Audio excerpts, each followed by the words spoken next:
C'est une première historique.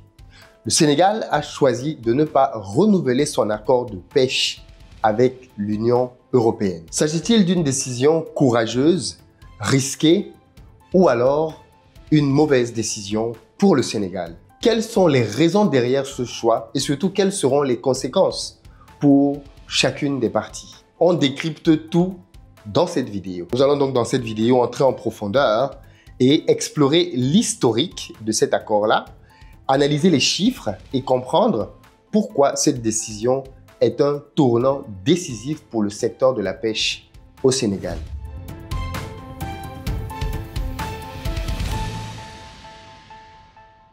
Salut à toi, bienvenue sur ma chaîne, moi c'est Philippe Simo et ici je te parle de business, de développement du continent africain. Donc si ça t'intéresse, tu t'abonnes et tu partages les vidéos. Pour ceux d'entre vous qui êtes au Sénégal, je suis très heureux de vous annoncer que j'organise une grosse formation le 8 février prochain avec pour thème 3 business que l'on peut lancer depuis le Sénégal et générer chaque mois 2 millions au moins de francs CFA. Donc si ça vous intéresse, si vous êtes salarié, si vous avez un business, que vous voulez augmenter vos revenus, vous devez absolument participer à cette journée de formation. Pour ceux d'entre vous qui veulent y participer, mais qui est à distance, vous avez la possibilité aussi de le faire. Contactez-nous au numéro de téléphone qui s'affiche et on se fera un plaisir de vous réserver votre place. Autre rappel, notre voyage business en destination du Cameroun pour de l'agriculture et la transformation agricole se tient du 17 au 21 février. Donc, si vous n'avez pas encore pris votre place, c'est le moment de le faire. On va avoir des immersions sur place. Vous allez vivre dans des fermes, voir la réalité du fonctionnement dans une ferme. Et ensuite, on ira dans les usines de mon mentor, Bertin Tchofo, afin que vous puissiez vous-même toucher du doigt la réalité de comment ça se passe, les transformations des matières premières, tout droit sorties de la ferme. Donc, n'hésitez vraiment pas, si vous voulez participer à cette immersion-là, à vous joindre à nous pour ce séjour business exceptionnel. Et puis enfin, si vous êtes en Côte d'Ivoire ou si vous arrivez prochainement à Abidjan et que vous avez besoin d'un véhicule pour vous déplacer, contactez-nous au numéro qui s'affiche. On a plusieurs véhicules qu'on peut mettre à votre disposition, pick-up, SUV, berline, en fonction de votre budget. Et si vous cherchez plutôt des maisons pour vous, pour votre famille, comme résidence principale ou comme un investissement, sachez que nous construisons plusieurs villas à Bingerville à partir de 42 millions de francs CFA. Ce sont des villas en duplex que nous vendons en gros œuvre. La particularité, c'est que désormais, vous pouvez accéder à ces villas-là à un paiement échelonné sur 2 ans maximum pour certaines d'entre elles. Je précise que certaines cités ont complètement été vendues, donc il reste encore juste quelques maisons. Ne tardez donc pas à vous positionner. Commençons par un peu de contexte historique. Il faut savoir que le Sénégal signe ses premiers accords de pêche avec l'Union européenne en 1979. On parle donc d'un deal qui a plus de 45 ans. Cet accord-là a été appliqué jusqu'en 2006. C'est un accord qui prévoyait une série de protocoles offrant aux navires de l'Union européenne la possibilité d'accéder à une grande variété de ressources halieutiques. En 2014, cet accord-là a été transformé en accord tonnier avec un volet relatif aux poissons démersaux.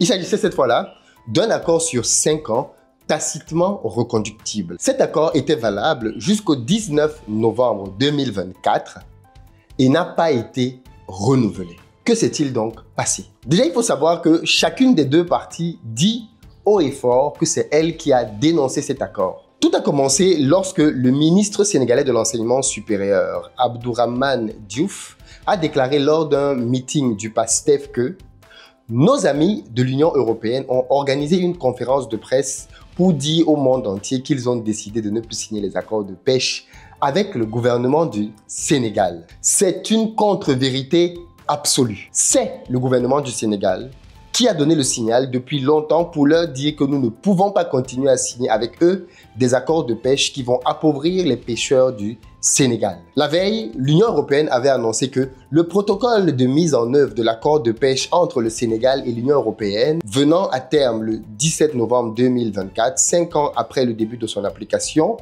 en raison des défaillances constatées dans la lutte contre la pêche illicite, non déclarée et non réglementée, l'Union européenne ne peut envisager le renouvellement du protocole tant qu'il n'y a pas de progrès suffisant du Sénégal dans ce domaine. La même source précise que le 27 mai 2024, la Commission européenne a pré-identifié le Sénégal comme un pays non coopérant dans le cadre de la lutte contre la pêche INN. Un dialogue formel entre les autorités sénégalaises et européennes sur les questions de pêche INN s'est ouvert avec pour objectif de résoudre les problèmes identifiés. Dans l'attente d'une évolution favorable, l'accord de pêche entre l'Union européenne et le Sénégal ne sera pas renouvelé. Les navires européens devront donc quitter les eaux du Sénégal à l'expiration du protocole le 17 novembre et le Sénégal ne recevra plus de contributions financières dans le cadre de l'accord de pêche. En réalité, cette situation fait un peu rigoler. C'est un peu comme si tu étais avec ta copine, ton amoureuse. Tu arrives, tu viens la voir, tu es très enthousiaste, tu as peut-être prévu une surprise. Et quand tu arrives, elle te dit, tu sais quoi, c'est fini entre nous. Tu dis, comment ça c'est fini entre nous? Je veux continuer, je t'aime, tu es l'amour de ma vie. Elle te dit, non, non, non, c'est fini entre nous. Tu supplies, non chérie, je t'en prie, reste avec moi. Tu pleures même. Elle te dit, je te dis, c'est fini. Je ne veux plus de toi. Je ne veux plus rester avec toi. Tu n'es pas un gars sérieux, tu ne me corresponds pas. Voilà. Quand tu as fini de te dire ça, tu comprends que tu ne peux vraiment plus du tout continuer avec elle, que c'est vraiment terminé. Tu sors de là. Tu appelles tes potes. Ouais, alors, c'est comment ta soirée avec ta copine? Ouais, non, c'est bon, je l'ai largué, là. C'est bon, je l'ai largué. Après, quand on t'a dit que c'est fini, tu sors de la pièce, tu vas dire à tout le monde, ouais, non, c'est bon, j'en veux plus. Elle, là, franchement, c'est pas une fille bien. De toute façon, j'étais pas très sûr. Alors que c'est toi qui t'es fait larguer. C'est un peu ça la situation ici entre l'État du Sénégal et l'Union européenne, qui vient maintenant dire à tout le monde que non, finalement, on avait préidentifié le Sénégal comme un pays, ne respectant pas ceci, cela. Donc, à cause de ça, on ne veut plus travailler avec eux, ainsi de suite, ainsi de suite. En réalité, l'accord de 2014 prévoyait que le Sénégal devait percevoir tous les ans 1,7 million d'euros de la part de l'Union européenne. En contrepartie donc de cet argent-là, les navires de l'Union européenne étaient autorisés à pêcher dans les eaux territoriales sénégalaises. Cet accord a été renouvelé en 2019 pour 5 ans. Et c'est donc au terme de ces 5 nouvelles années qu'il n'y a pas eu un accord pour poursuivre le deal. Pour la partie européenne, il était question de pouvoir pêcher dans les eaux sénégalaises 10 000 tonnes de thon par an. Ouais, 10 000 tonnes.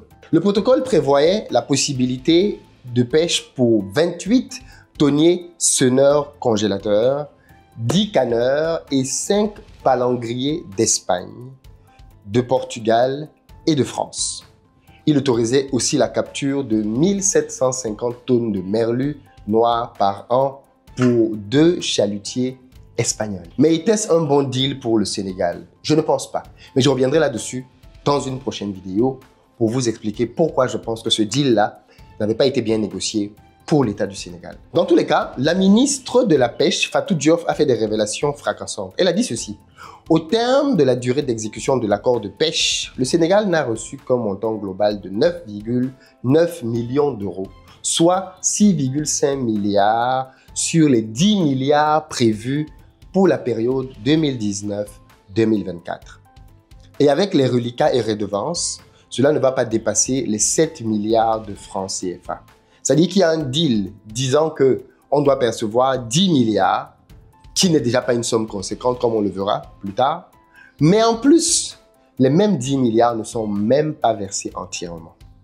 Malheureusement, le Sénégal n'a reçu qu'une partie de cet argent-là. Vous comprenez donc tout de suite que les raisons de l'arrêt de l'accord sont divergentes. Du point de vue du Sénégal, la décision est prise parce que le deal n'est pas bon. L'État du Sénégal a le sentiment que la contrepartie qui lui est offerte n'est pas du tout conséquente par rapport aux milliers de tonnes auxquelles elle donne accès pour le marché européen. Et de son côté, l'Union européenne dit que il y a malheureusement beaucoup d'activités illicites dans ces eaux-là. En gros, nous avons le droit de pêcher et d'avoir donc le monopole sur les eaux territoriales sénégalaises pour les proportions qui ont été définies. Mais malheureusement, nous constatons que d'autres navires, souvent chinois apparemment, peuvent venir dans les mêmes eaux et pêcher de manière illicite.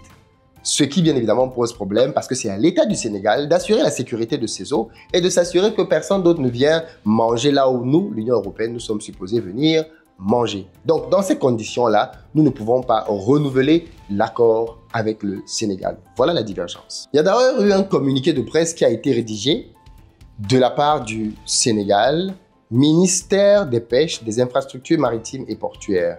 Communiqué de presse. Dr Fatou Diouf, ministre des Pêches, des Infrastructures maritimes et portuaires, fera prochainement face à la presse pour une importante communication sur l'accord de partenariat dans le domaine de la pêche durable, APPD, entre la République du Sénégal et l'Union européenne.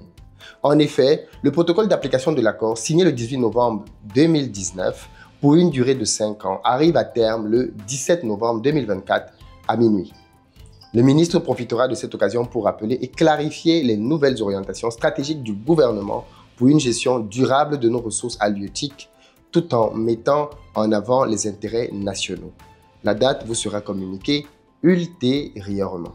Alors, il faut savoir bien évidemment que le Premier ministre Ousmane Sonko avait promis à plusieurs reprises déjà de renégocier les accords de pêche entre le Sénégal et l'Union européenne afin que les ressources halieutiques du pays bénéficient davantage aux Sénégalais.